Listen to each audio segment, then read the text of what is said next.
I never imagined that at 62 years old, I would be driving at 11 at night through unknown streets, my hands trembling on the steering wheel and my heart pounding like it wanted to escape my chest.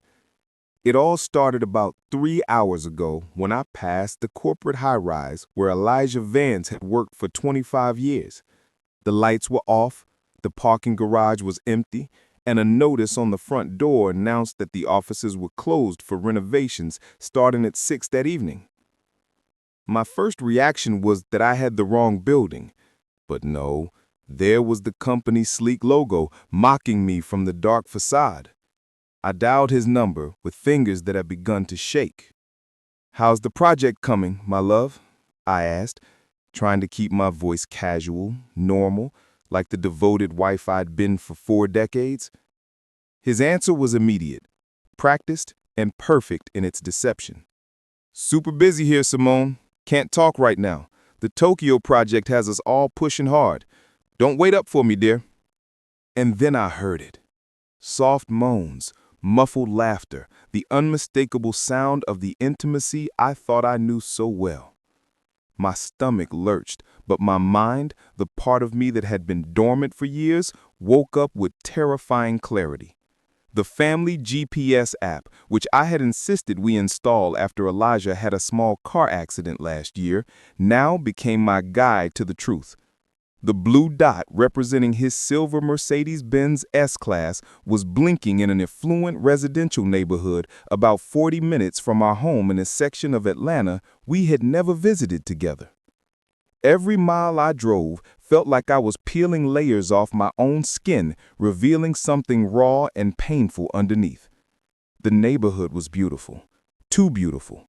Craftsman-style homes with perfectly manicured lawns, antique streetlights bathing the sidewalks in a golden glow, the kind of place where happy families lived their perfect lives.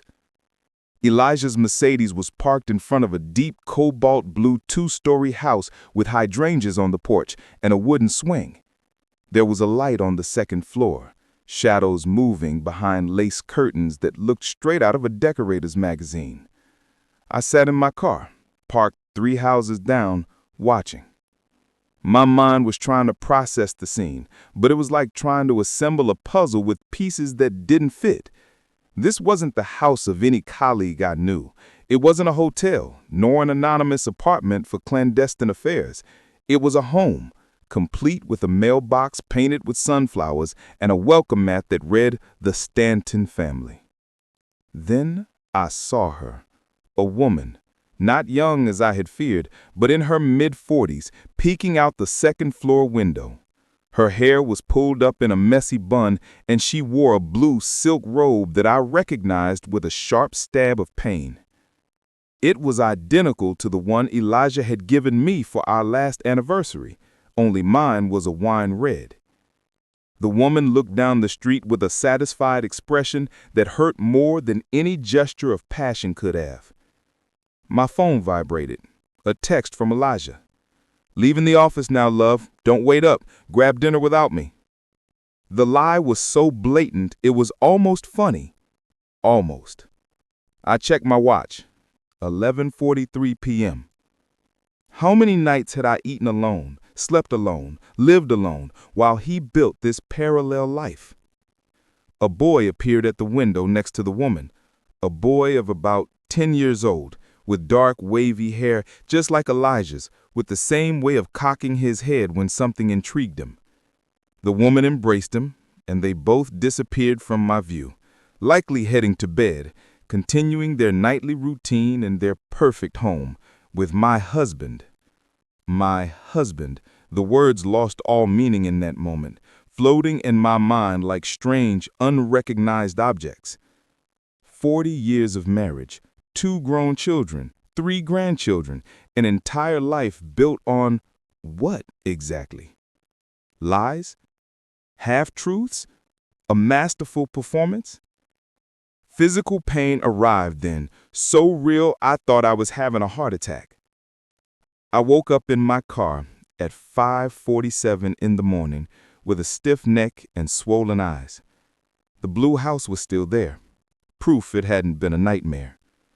Elijah's Mercedes was gone. I drove home on autopilot, every traffic light and curve etched into my muscle memory after decades of living in the same place. I arrived just as Elijah was walking through the front door, briefcase in one hand and a box of donuts in the other, my favorite treat. "Morning, my love," he said, kissing me on the cheek with his usual easy familiarity. "I brought your favorites, the Boston creams. I know I shouldn't have worked all night, but you know how these international projects are." His performance was impeccable. If I hadn't seen what I saw, if I didn't know what I knew, I would have believed every word. I wondered how many years he'd been perfecting this theater, how many mornings he'd walked through that door with lies wrapped in bakery paper. "How thoughtful," I replied, surprised by how normal my voice sounded.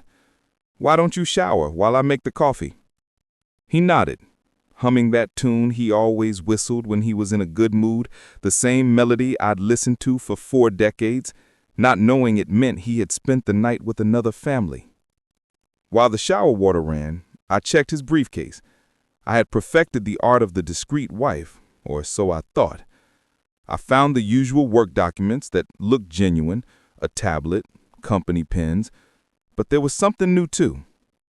A second phone, one I'd never seen, hidden in a compartment I didn't know existed. The screen showed several missed calls from home and a text. "Daddy, don't forget my soccer game Saturday. Mommy says you promised to come. Love you, Jalen." Another woman called Mommy by another son of Elijah's. The frame suddenly widened, and I started seeing the full picture. The frequent business trips, always 3 or 4 days. The weekends he had to work. The calls he'd answer in the yard, far from my ears. The credit card purchases that never made it home. I had been so stupid, so trusting, so blind. But no, I corrected myself. I had not been stupid. I had been a wife who trusted her husband. I had chosen to believe. I had chosen not to see because the alternative was unthinkable. I remembered specific moments now with painful clarity, like that time 15 years ago when I found a jeweler's receipt in his pocket. "It's for my boss's secretary's birthday," he said. "You know how he is. He always sends me to do his personal shopping." And I had believed him. Or 10 years ago, when our daughter Amara told me she'd seen Dad at the upscale shopping mall with a woman and a young child. "Must be a colleague's sister," I replied, dismissing it. "Dad's always helping people." Amara was 15 years old then. The boy in the window last night would be about 10 years old. The math was cruel in its precision. I heard Elijah turn off the shower. I put everything back in place, every object exactly as I had found it. I had learned a lot of deception in the last few hours. When he emerged from the bathroom, hair damp and smelling of the cologne I faithfully bought him every Christmas, I had the coffee poured and the donuts on a plate. "Sleep well?" he asked, biting into a donut while reading the news on his iPad. Like always, I lied, finding that the false words came easier than I had imagined. "And did you get any rest at the office?" "Slept a couple hours on the sofa in the conference room. Daryl was snoring like a bear in the next office." Daryl. I remembered that Daryl, his supposed partner on late-night projects, had retired 6 months ago. We had celebrated with a dinner where Elijah gave a moving speech about teamwork and loyalty. The irony made me nauseous. "Simone, are you all right? You look pale," Elijah said, touching my forehead with concern that seemed genuine. Quiet. Only the occasional sound of a barking dog or a landscaper working. I parked on the same street, but closer this time. I needed to see. I needed to understand.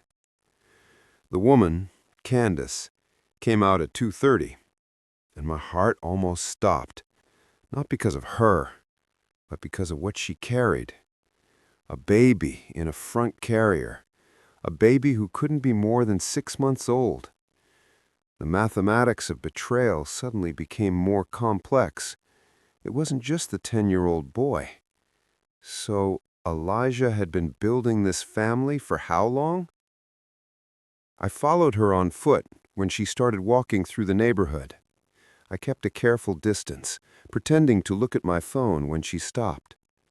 I watched her enter an artisanal coffee shop, one of those cozy places with sidewalk tables and hanging plants. I sat at a table far away, ordering a coffee I had no intention of drinking. She met 2 other women, both with babies. I listened to them talk about mundane things, diapers, sleepless nights, the exhaustion of motherhood. And then one of them said something that chilled my blood. "Candace, you are so lucky Marcus is so involved. Not all husbands are that dedicated." Marcus?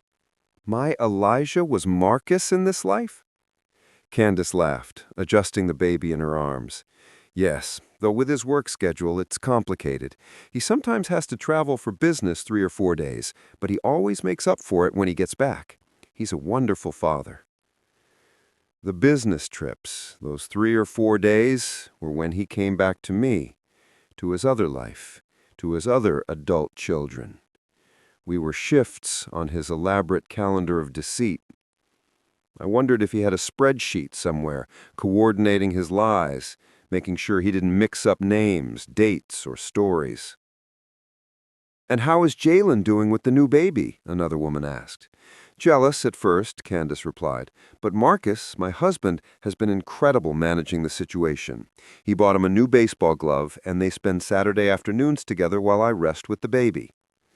Saturday afternoons. The Saturday work seminars that Elijah never missed. Another puzzle piece fitting into place with nauseating precision. I got up to leave, but then Candace took out her phone to show photos. I couldn't help but glance as I passed her table. There was Elijah, my Elijah, in a family photo on a beach in Turks and Caicos, tanned, smiling, carrying the boy on his shoulders, while Candace, pregnant in the photo, smiled beside him. I recognized the resort. It was the same one where Elijah had had a crucial corporate retreat the previous year. I stumbled out of the coffee shop.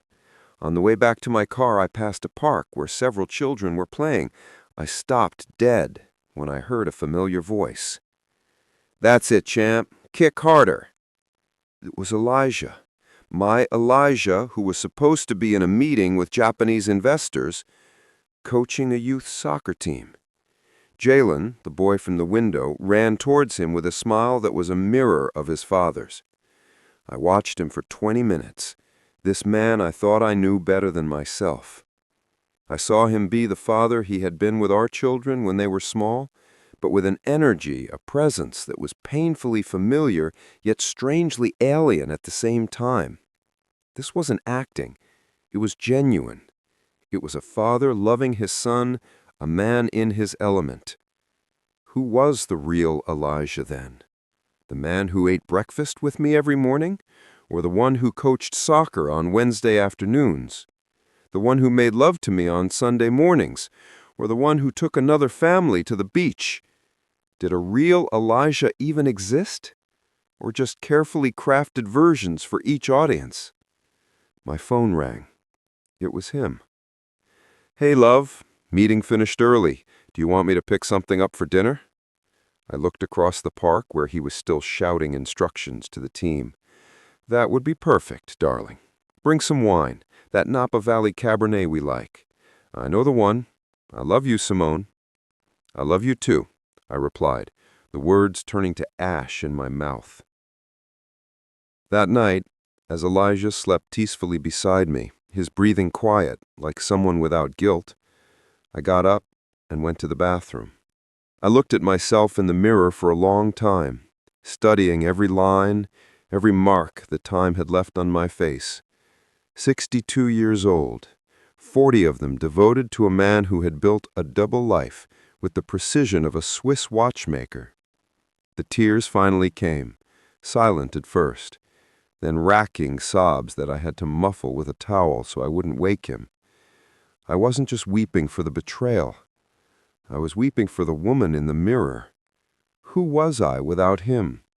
Who had Simone been before she became Mrs. Elijah Vance?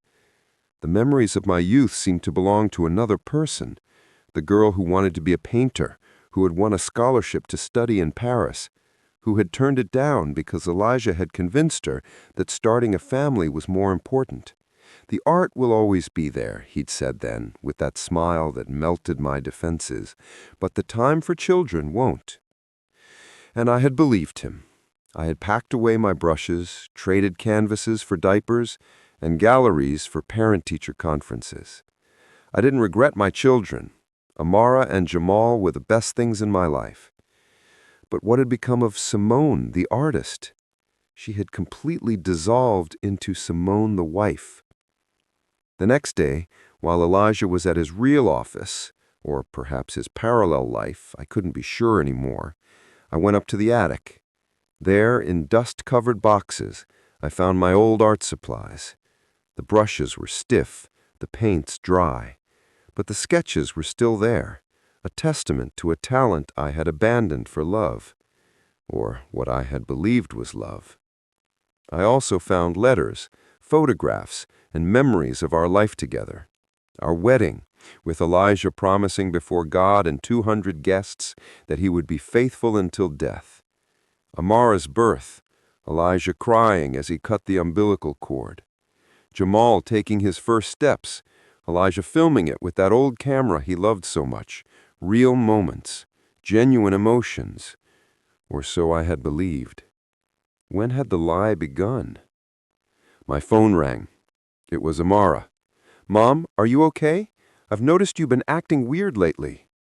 My daughter always so perceptive. "I'm fine, honey, just a little tired." "Are you sure? I can stop by if you want. The kids are asking for Grandma." The kids? My grandchildren?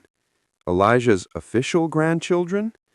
I wondered if they knew they had an uncle and a little aunt in that blue house. Siblings they would never meet. The web of lies spread like a poisonous tapestry, touching innocent lives. Sunday is better. Dad'll be home. A lie. On Sunday afternoons, Elijah had golf with clients. Now I knew it was likely family time at the Blue House. After hanging up, I returned to my investigation. The bank statements I had ignored for years now made sense. Regular transfers to an account I didn't recognize, purchases at stores we never frequented, medical expenses that didn't match any of our illnesses. Elijah had been maintaining 2 homes, 2 complete lives, and I had been too trusting, too comfortable in my ignorance to notice. I found invoices for private academy tuition, music classes, and summer camps. Jalen played the violin. The baby, whose name I still didn't know, had been born at Emory University Hospital, the same one where our children were born. The audacity of the deception was almost admirable in its brazenness. That afternoon, I did something I had never done. I hired a private investigator, a discreet man recommended by a friend who had gone through a difficult divorce. "I need to know everything," I told him. "How long? How did it start? Everything." "Are you sure you want to know everything?" he asked, his voice heavy with experience in shattering lives with the truth. "Yes," I replied, though I wasn't sure of anything except that I couldn't keep living in this play. Elisha came home that night with flowers. Calla lilies, my favorite, or the favorites of the Simone he thought I was. I no longer knew what I genuinely liked, what preferences were mine, and which ones I had adopted to please him. "You look beautiful," he said during dinner, taking my hand. The private investigator, a man named Agent Sterling with tired eyes that had seen too many secrets, came to the house a week later. Elijah was on one of his business trips, that is, playing happy family in the Blue House. Sterling laid a folder on my dining room table, the same table where we had celebrated 40 Christmases, 40 birthdays, a lifetime of lies. "Mrs. Vance, what I'm about to show you is not easy to digest," he warned, his voice professionally compassionate. "Are you sure you want to continue?" I nodded, my hands trembling as I opened the folder. The first page was a marriage certificate. Marcus Stanton had married Candace Stanton 12 years ago. Marriage. Not an affair, not a mistress, but another wife. But this is illegal, I stammered, my mind struggling to process the information. Technically, yes, Sterling replied. He used false documents, an alternate identity he has perfectly maintained for years. Elijah Vance and Marcus Stanton are the same person. But legally, they exist as two different individuals. It's a professional job, ma'am. Your husband is no amateur at this. The following pages were worse. Photographs of Elijah and Candace's wedding, an intimate ceremony on a beach. She was in a simple white linen dress, he with that smile I thought I knew so well. Birth certificates. Jalen Stanton, born 11 years ago, 3 months after Elijah had an emergency medical conference in San Diego. Sky Stanton, the baby, born 7 months ago when Elijah was on a corporate leadership retreat. There's more, Sterling said, moving to another section. Your husband owns properties under his alternate identity. The house where the other family lives, a condo in Miami, a cabin in the Smoky Mountains, all paid for in cash with no suspicious mortgages. My inheritance. My mother's inheritance, which she had left me 15 years ago. A considerable sum that Elijah had wisely invested for our retirement. Now I knew where that money had truly gone. He had funded his other life with my dead mother's money. How is this possible? I asked, my voice barely a whisper. How can someone live like this for so long? Sterling shrugged. I've seen similar cases, though none so elaborate. Your husband manages 2 businesses, one under each name. The second is a consulting firm that justifies his additional income and absences. It's brilliant, in a twisted way. I continued reading. School records for Jalen, an excellent student, captain of the youth soccer team. Medical reports for Candace, fertility treatments Elijah had paid for years before she could conceive. They had struggled to have children, just like us at first. The irony was venomous. There is one more thing you should know, Sterling said, clearly uncomfortable. The other woman, Candace, she doesn't know about you. To her, her husband is a widower. The story he told her is that his first wife, Simone, died in a car accident 15 years ago. I was dead. In Elijah's narrative for his other family, I was dead. He had metaphorically killed his wife so he could have another. I wondered if he ever thought of the dead wife sleeping in another house in another life while he made love to Candace. Is there anything about why? I asked, needing to understand the motivation behind such elaboration. Sterling pulled out another file. I discreetly interviewed some acquaintances from both circles. Apparently your husband met Candace when she was his physical therapist after his knee surgery. The knee surgery. I remembered those months perfectly. Elijah complaining of pain, going to therapy 3 times a week, slowly recovering. I had been busy caring for my sick mother then, trusting him to follow his treatment alone. He had planted the seeds of his other life while I held my dying mother's hand. Candace became pregnant shortly after, Sterling continued. Based on the dates, it seems your husband decided to maintain both lives instead of choosing. Maybe because of the children, maybe because of the finances, maybe because he could. The financial documents suggest he handles nearly $3 million in assets between both identities. $3 million. Money I had inherited, earned, stolen, perhaps to maintain his empire of lies. I stood up abruptly, running to the bathroom where I vomited until there was nothing left but bile. Sterling waited patiently, professionally, until the end. What do you want to do with this information? He asked when I returned. I need time to think. Can you give me more information about his finances? Everything. Every account, every investment, every single cent. Of course. Are you considering a divorce? I'm considering justice, I replied, surprised by the coldness of my voice. I spent the next 3 days in the hotel, telling Elijah I was visiting my sister in Chicago. I needed space, to think, to plan, to decide who Simone would be after this. In the solitude of that impersonal room, with Sterling's folders spread across the bed like evidence of a crime, I made the decision that would change everything. I wasn't going to be a victim. I wasn't going to cry silently while Elijah continued his double life. I wasn't going to disappear discreetly with a silent divorce that allowed him to keep his facade. I was going to systematically destroy the house of cards he had built, but I would do it with a surgeon's precision, not a scorned wife's fury. First, I needed allies. I called the Jamal, my son, who was a corporate law attorney. Son, I need your professional help with something.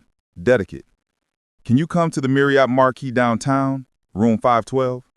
Jamal arrived in an hour, worried. Mom, what's wrong? Why are you in a hotel? I showed him everything. I watched his face transform from confusion to disbelief, then to a cold raise that I recognized as my own. I'm going to destroy him, he said finally, his voice lethal. Bigamy is a felony. Fraud, tax evasion, document forgery. I didn't interrupt. I don't want him to go to jail. I want something worse. I want him to lose everything he values, but have to live to see it. Jamal looked at me with new admiration. What do you have in mind? I laid out my plan. It was complex. It required patience, acting, and a cruelty I didn't know I possessed. Jamal listened, occasionally suggesting improvements, legal refinements that would make everything airtight. We'll need Amara too, he said. She handles public relations for that big firm. She'll know how to manage the media aspect when everything explodes. Amara reacted differently. She cried for an hour, then became enraged, then cried again. How could he do this to us? She repeated. How could he do this to us? But when she calmed, her strategic mind took control. We need to control the narrative. When this comes out, and it will come out, we need Dad to be the undisputed villain. I also needed an unexpected ally. I called Elijah's sister, Patricia, with whom I had always had a good relationship. Patricia listened in silence as I told her everything. Then she sighed deeply. I always knew something wasn't right, she admitted. The trips, the excuses, the way he sometimes got details confused. I thought it was an affair. I never imagined this. I need access to your mother's safe deposit box, I told her. Patricia was the executive of my mother-in-law's will. Elijah keeps important documents there. Simone, Patricia said after a pause, Mom always loved you more than him. She used to say you were too good for Elijah. You'll have what you need. The plan took shape over the next few weeks. I hired a second investigator, this one specializing in financial fraud. He discovered that Elijah had been systematically evading taxes, using his double identity to conceal income. A forensic accountant traced every transaction, building a case that will make the IRS tremble. Jamal prepared legal documents, not for an immediate divorce, but to freeze assets at the precise moment. Amara cultivated contacts in the media, preparing them for the story of the year. Prominent businessman living double life for a decade. I returned home to my role as the devoted wife. Elijah suspected nothing. Why would he? He had maintained his deception for so long that arrogance had made him careless. He kissed me every morning, called me from his office every afternoon, and we made love with an enthusiasm from me that surprised him pleasantly. One night, while we were having dinner, he spoke to me about the future. I've been thinking about retirement. Maybe in a few years we could travel, see the world like we always wanted. That sounds wonderful, I replied, pouring him more wine. Where would you go first? Italy, maybe. Or Greece. Places with history, with art. I know how much you love art. The art I gave up for you, I thought, smiling. It would be perfect. He continued talking about his dreams, our supposed plans together, unaware that I was counting the days until his destruction. The next 6 weeks were a masterpiece of performance. I became the most perfect wife Elijah had had in years. I cooked his favorite dishes. I waited up for him no matter how late he worked. I initiated sex with an enthusiasm that delighted him. I was the Simone of our honeymoon, but with a dark purpose he couldn't imagine. You're radiant lately, he told me one morning, hugging me from behind while I made coffee. What's changed? I decided to value what we have, I replied, my voice poisoned. Honey, life is short, don't you think? Meanwhile, the pieces of the plan moved like clockwork. Jamal discovered that Elijah's consulting firm, as Marcus Stanton, had won several government contracts using insider information obtained from his identity as Elijah Vance. It was corporate fraud on a grand scale. Amara had planted seeds on social media, anonymous accounts that began asking questions about the mysterious Marcus Stanton and his resemblance to Elijah Vance. Nothing accusatory yet, just enough to create buzz. The financial investigator found the grand prize, a Cayman's account with $5 million, money Elijah had been diverting for years. It was our money, money from my mother's inheritance, money from joint investments, all hidden for his eventual escape, perhaps.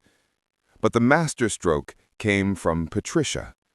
In her mother's safe deposit box, she found the real will of my father-in-law, not the version Elijah had submitted. In the original, everything was left in a trust for the grandchildren, with Simone, me, as the administrator. Elijah had forged documents to inherit everything alone. Another federal crime. One afternoon, I followed Elijah to the Blue House. This time, I didn't hide. I parked right out front and waited. I watched him get out of the car, but not like the Elijah I knew. This man walked differently, more relaxed, somehow younger. Jalen ran into his arms, and Elijah lifted him, spinning him in the air while the boy laughed. Candace came out with the baby, and the scene was so domestic, so perfect, that I finally understood. Elijah wasn't acting there. That was his real life. I was the obligation, the youthful mistake he couldn't correct. This family was what he truly wanted. The knowledge didn't hurt, as I expected. Instead, it gave me clarity. I wasn't destroying a marriage. I was exposing a lie. It wasn't revenge. It was justice. That night, Elijah came home late, smelling of baby powder and with a smudge of marinara sauce on his sleeve, probably from dinner with his other family. "Sorry I'm late," he said, kissing me distractedly. "The meeting ran long." "No problem," I replied, noticing the child's drawing sticking out of his briefcase. "Did you eat?" "Grabbed something at the office," he lied easily. "But I'd love a glass of wine with you." We sat on the sofa, him talking about his fictional day, while I nodded at the appropriate moments.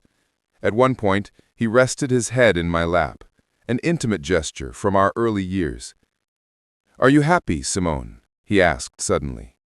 The question caught me by surprise. "Why do you ask?" "I don't know. Sometimes I feel like I've lost something, that I took a wrong turn somewhere and I can't find my way back." It was the most honest he had been in years, and for a moment I almost felt pity for him. Almost. "We all make choices," I replied, stroking his hair. "The important thing is living with the consequences." "I guess you're right," he sighed, closing his eyes. Jamal called me the next day. "Everything's ready. The documents are prepared. Amara's contacts are waiting. The IRS has been anonymously notified. We're just waiting for your signal." Friday, I decided. During the anniversary dinner. Our 40th anniversary was in 2 weeks. Elijah had reserved the most exclusive restaurant in the city. He had invited our closest friends and family. It would be public. It would be devastating. It would be perfect. "Are you sure?" Jamal asked. "Once we start, there's no going back." I thought of Candace, unaware her husband was a bigamist, of Jalen and little Sky, who would lose the father they knew. They were victims too. But I couldn't save them without destroying myself. "I'm sure," I confirmed. 40 years of lies end on Friday. The restaurant, the Gilded Lyre, shimmered like a jewel in the city night. Elijah had reserved the entire main hall, an extravagant gesture even for him. Crystal chandeliers cast golden light over Egyptian linen tablecloths, each table adorned with white orchids and red roses, the colors of my wedding bouquet 40 years ago. A string quartet played Our Love Is Here to Stay, the song from our first dance. Every detail had been meticulously planned, a public masterpiece of romance that concealed private rot. I wore the blood-red dress I had bought specifically for this night, a daring design that Elijah would have considered inappropriate just a few months ago. My hair was styled in an elegant updo that revealed the diamond necklace my mother had left me, the one Elijah didn't know I had retrieved from the safe deposit box. The makeup was dramatic. Red lipstick, smoky eyes, a mask of war disguised as glamour. Every guest who arrived commented on how radiant I looked, never suspecting that my glow was that of a freshly sharpened blade. Elijah wore his Italian tailor-made navy blue suit, the one he wore for the most important occasions, his silk tie I had given him for our 30th anniversary. His gold cufflinks sparkled when he moved his hands to greet guests. He had gone to the barber that afternoon, his silver hair perfectly trimmed, his beard neatly sculpted. He looked exactly what he pretended to be, a successful man celebrating a life of love and fidelity. "You are absolutely spectacular," he whispered, helping me with my chair at the head table. His hand brushed my bare shoulder, an intimate gesture for the public. "I can't believe you still take my breath away after all these years. You are the most beautiful woman in the room." "And you the biggest liar," I thought. But my smile was perfect, trained over weeks of practice in front of the mirror.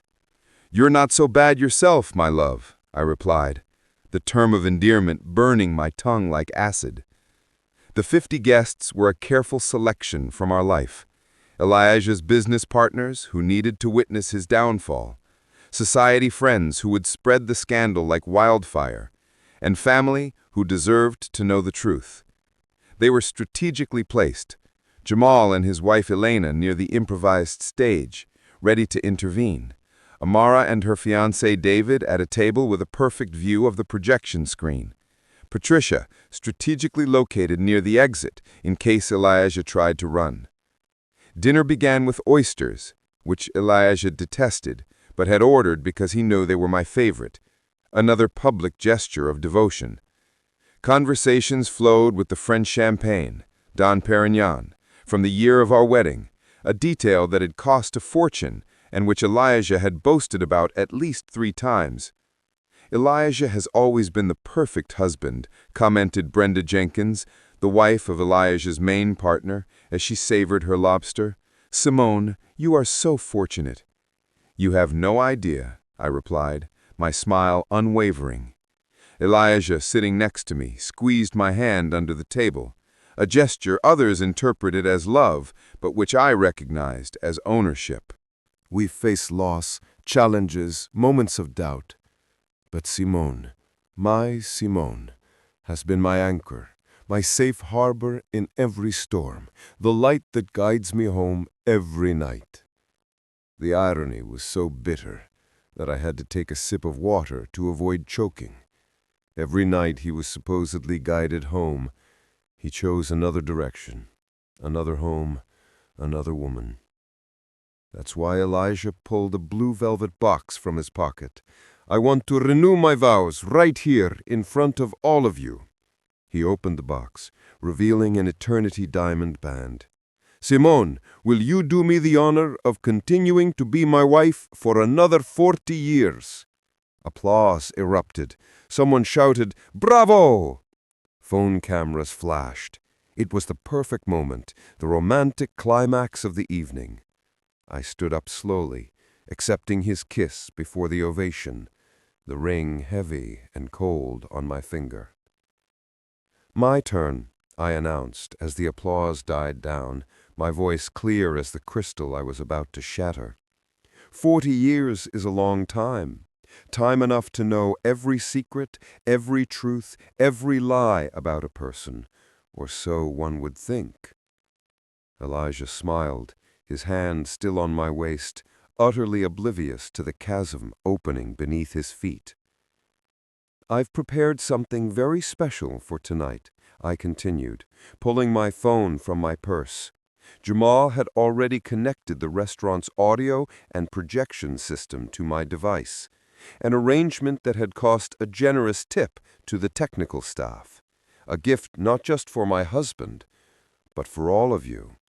Because Ruby anniversaries, dear friends, require absolute transparency like the purest crystal. I pressed play. Elijah's voice filled the room, clear and unmistakable. "Candace, my love, I'm heading home now.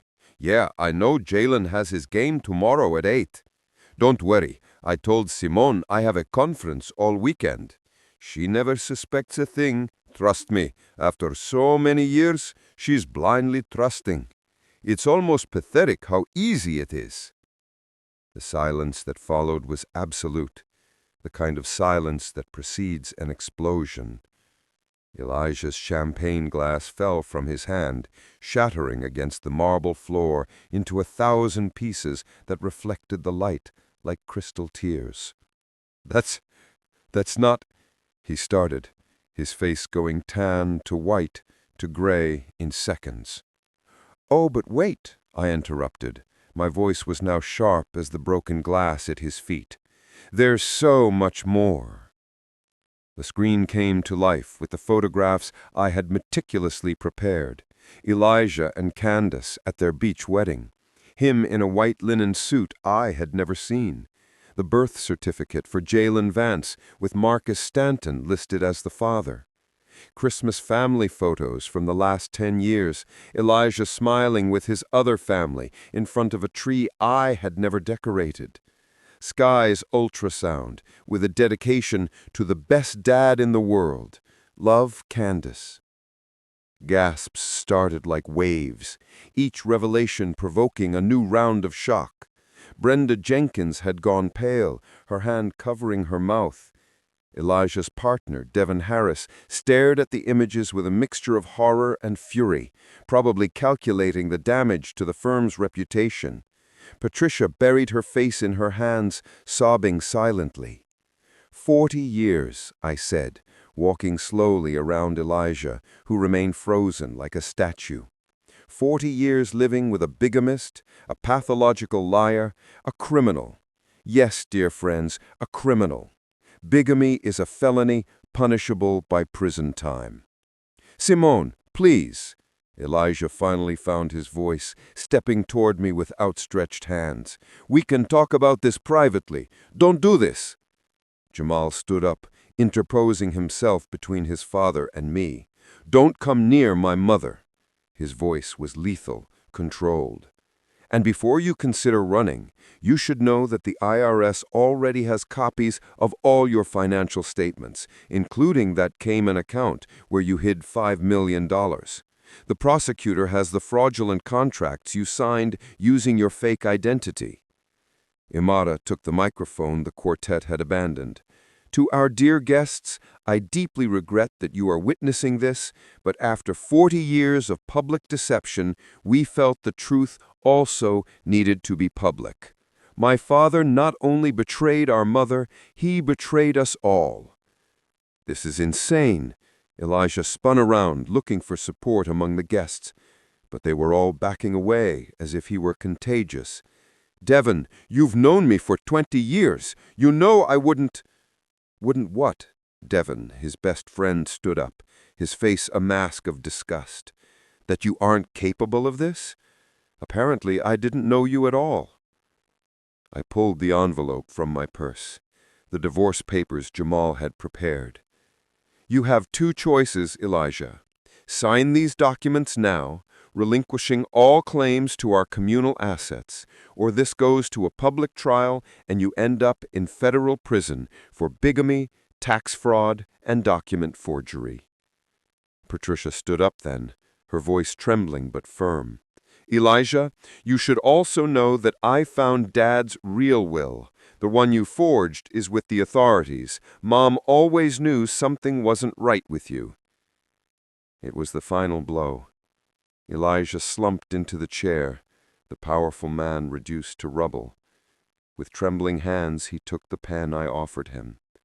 As he signed, tears fell onto the documents, staining his name. his final surrender. The events following the anniversary dinner unfolded like perfectly aligned dominoes, each one toppling the next with devastating precision. I didn't sleep that night. I sat on the balcony of the hotel suite where I had taken refuge, watching the city lights flicker, while my phone vibrated incessantly with calls and messages I wouldn't answer. The red dress still clung to my body like battle armor, the smeared makeup tracing maps of pain on my face. At 6 in the morning, Jamal arrived with coffee and his laptop. The divorce papers are processed. Dad signed them last night. We have witnesses. It's irrevocable. We also froze the joint accounts an hour ago. His efficiency was ruthless, the lawyer taking control where the son might have faltered. At 7 in the morning, Imara arrived with her crisis public relations team.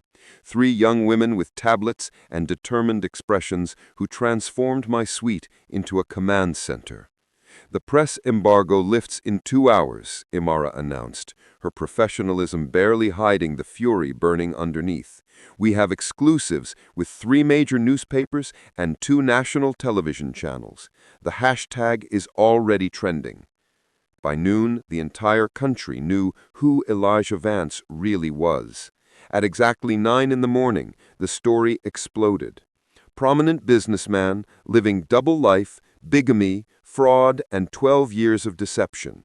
Headlines screamed from every screen. The bigamist of the year became a worldwide trend in minutes.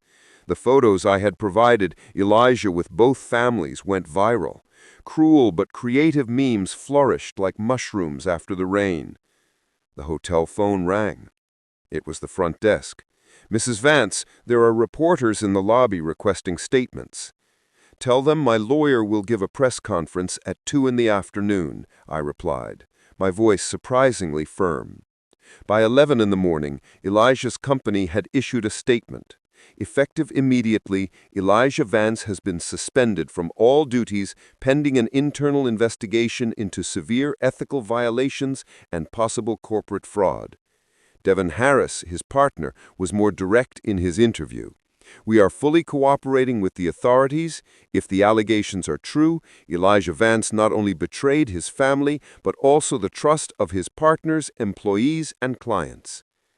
At 3:47 p.m., my phone rang from an unknown number. It was Candace. Her voice sounded like shattered glass, every word fragmented and cutting. "Is it true?" she asked without preamble. "You are Simone Vance, his first and only legal wife," I replied, keeping my voice neutral. "No cruelty, but no comfort." "I never died, Candace. He killed me. Metaphorically, so he could have you. I'm sorry. You are a victim in this too." "The children," her voice broke into a sob. "My God, the children! Jalen adored his father. The baby! What do I tell them? How do I explain that their entire life is a lie?" "I don't know," I admitted, because there were no words of comfort that could heal those wounds. "But children are resilient. With help, with therapy, with real love, they will heal." "Did you know about us? How long did you know?" 2 months. 2 months of truth, after 40 years of lies. "I'm going to lose everything," she whispered.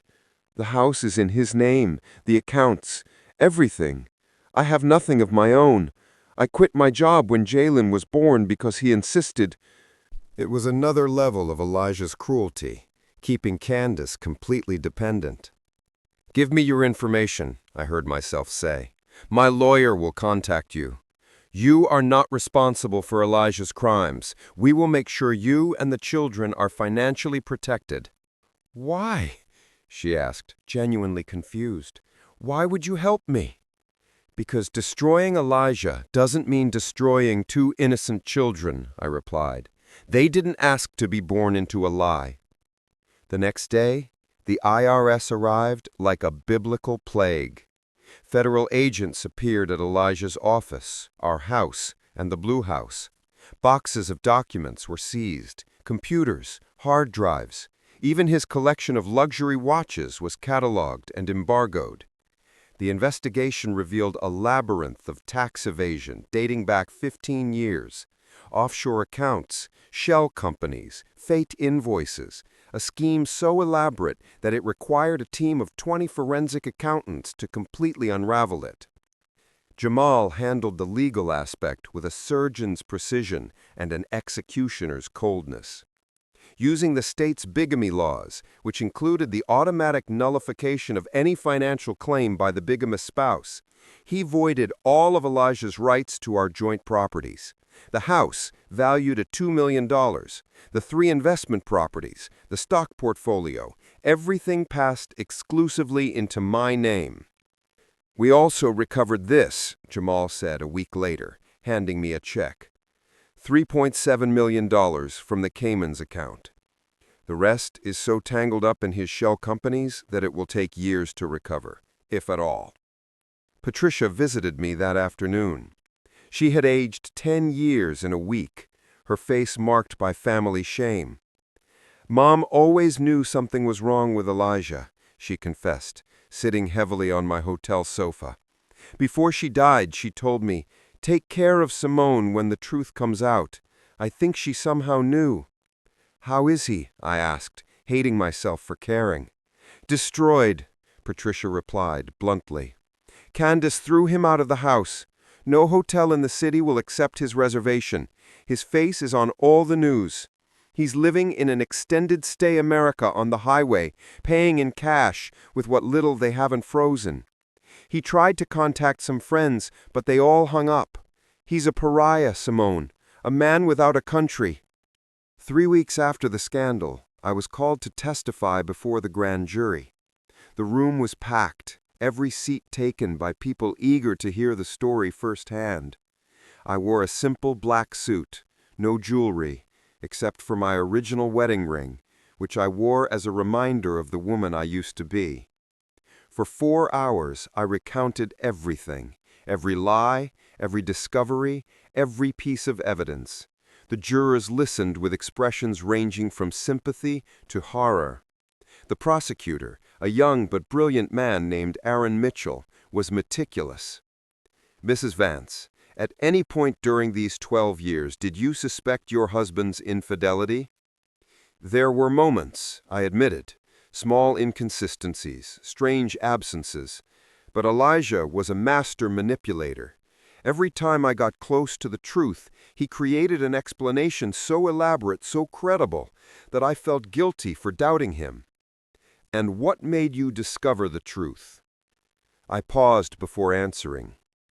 "At first denial, then pain, a pain so deep I thought it would break me in two. After that came anger, not hot, but cold, calculated, and finally determination. Determination that 40 years of lies would not define the rest of my life." The grand jury's verdict was unanimous. Formal indictment for bigamy, tax fraud, document forgery, and conspiracy to commit fraud. Elijah faced up to 20 years in prison. A month later, Elijah called me from the county jail where he was awaiting trial. His voice was unrecognizable, broken, aged. "Why, Simone, why didn't you give me a chance to explain in private?" "Explain what, Elijah? How you accidentally stumbled into another life for 12 years? How you mistakenly married another woman? How you unintentionally had 2 more children?" "It wasn't like that. Candace got pregnant. I couldn't abandon her." "But you could abandon me every day? For 12 years you abandoned me?" "I loved you, Simone. I always loved you." "No," I replied, with a clarity that surprised me. "You loved the idea of me, the perfect wife in your perfectly compartmentalized life. But you never loved the real me, Simone, the woman with her own dreams and desires. You turned me into a character in your elaborate fiction." "The children," his voice broke. "My other kids, what will happen to them?" "Candace and I have reached an agreement. They will receive financial support from the recovered assets. They will not suffer economically for your crimes. You and Candace are talking?" The victims of the same criminal sometimes find comfort in mutual understanding, I replied. Simone, please, I just want— No, Elijah, you don't have the right to want anything from me. You had 40 years of my life. You won't have another second. I hung up. It was the last time I would ever hear his voice. 2 years have passed since that anniversary dinner that changed everything.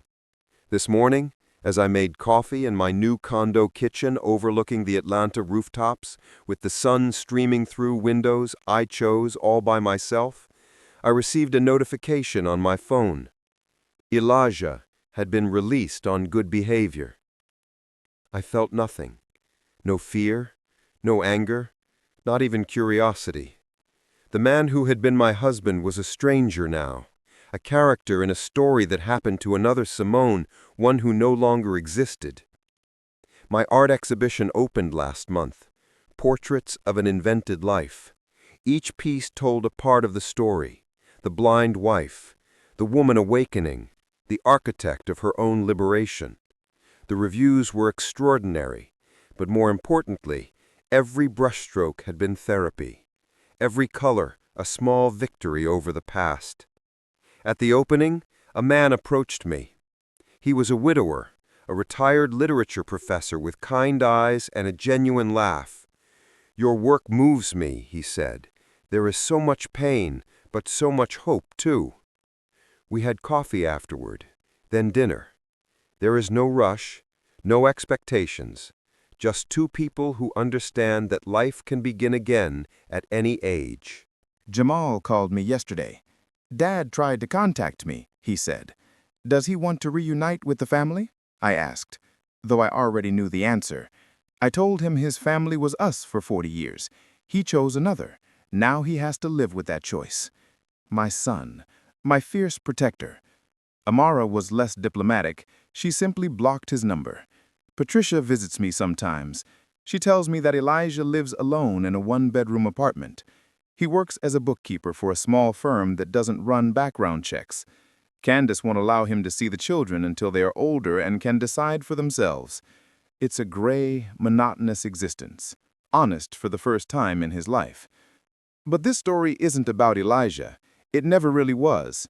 It's about Simone, about me, about the woman who emerged from the ashes of a false life to build a real one. Yesterday I found my old diary from the time before Elijah. The girl who wrote those pages dreamed of Paris, of painting in Montmartre, of passion. At 64 years old, I am finally giving that girl what she deserves. Next month, I fly to Paris alone with my brushes and a light suitcase. It's not the scholarship I rejected 4 decades ago, but it's my money, my decision, my life. I'll rent a small studio near the Seine. I'll paint until my hands hurt. I'll drink cheap wine with artists who know nothing of my history. While packing, I find the photo of our wedding. Elijah and me, young, radiant, ignorant of the future. I don't rip it up. I don't burn it. I simply place it in a box labeled fiction, because that's what it was. A beautiful, terrible fiction. My phone rings. It's Michael. That's the literature professor's name, and the name no longer makes me flinch. Ready for our tango class? He asks. Yes. I'm learning tango and Italian and sculpting and wine tasting. Something new every day. Every experience an affirmation that life doesn't end with betrayal, that it isn't the end, but a new beginning. Give me 10 minutes, I reply, applying the red lipstick Elijah said was too bold for my age. Everything is bold now. Every day is an act of bravery, every decision a declaration of independence. Before leaving, I look at myself in the mirror. The woman looking back has wrinkles that tell stories, gray hairs she doesn't hide, eyes that have seen too much but still shine with hope. She is beautiful not despite her age and history, but because of them. Hello, Simone, I say to my reflection. It's good to finally meet you. And then there's one final twist to this story, one I didn't see coming. This morning, while organizing papers for my trip, I found an envelope that Agent Sterling, the investigator, had left. Open it only when you are ready, he had said. Inside was a letter from my mother, written shortly before she died, a letter Elijah had intercepted and hidden. "My dearest Simone," it read, "if you are reading this, it is because you have finally set yourself free. I always knew the truth about Elijah. I followed him once. I saw the other woman. But you were so fragile after losing that pregnancy, so dependent on him, that I feared the truth would destroy you. I was a coward. I am sorry. In compensation, I have left another account, one Elijah does not know about, just for you. The key is where we always hid treasures when you were a child, the old oak tree in my childhood garden. Live, my love. Live truly this time." I rushed to the house, now sold, but whose new owners allowed me to search, and buried among the roots was a metal box. Inside, documents for a Swiss account with enough money to live 100 lives.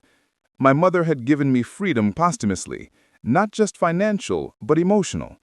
She knew. Someone had known, and had chosen to protect me until I was strong enough to protect myself. I didn't need the money anymore, but I would use it for a women's shelter, for art scholarships, for all the Simones trapped in gilded cages. My story ends where it began, with a discovery, a revelation, a truth that changes everything. But this time, the truth does not destroy, it liberates. And I, Simone Vance, at 64 years old, am finally free. Did you like my story? And which city are you listening from? Let's meet in the comments. If you like the story, you can support me by sending a super thanks so I can keep bringing more stories like this. Thank you so much for your sweet support. I'm looking forward to your comments on the story.